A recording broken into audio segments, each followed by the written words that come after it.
जब किसान ने भगवान शिव को कराया गलती का एहसास, एक प्रेरक कथा। एक बार भगवान शंकर पृथ्वीवासियों पर कुपित हो गए और माता पार्वती को साक्षी मानकर संकल्प किया कि जब तक पृथ्वीवासी नहीं सुधरेंगे तब तक वे शंख नहीं बजाएंगे। देव जानते थे कि शंकर भगवान शंख बजाएंगे तभी बरसात होगी। इससे घोर अकाल पड़ गया। पानी की एक बूंद तक नहीं बरसी।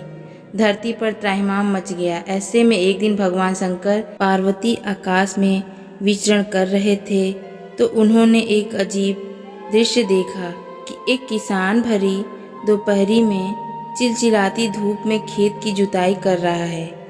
पसीने में नहाया मगर अपनी धुन में बहुत मगन। जमीन पत्थर की तरह सख्त हो गई थी, फिर भी वह जी जोड़ मेहनत कर रहा था। उसकी आंखों में आत्मविश्वास था और उसके पसीने की बूंदों से उम्मीद टपक रही थी।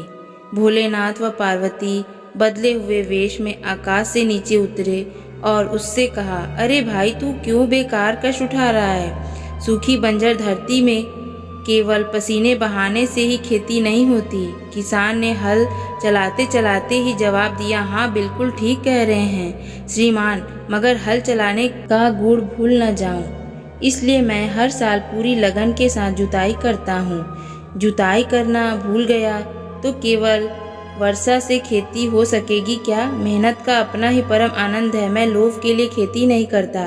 किसान की बात सुनकर महादेव को भी लगा कि मैं भी तो परम आनंद की अनुभूति के लिए ही शंख बजाता हूँ।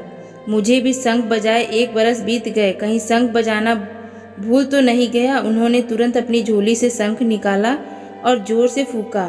चारों ओर बादल की घटाएं घुमड़ पड़ी, बिजली चमकने लगी और जोरदार बारिश होने लगी।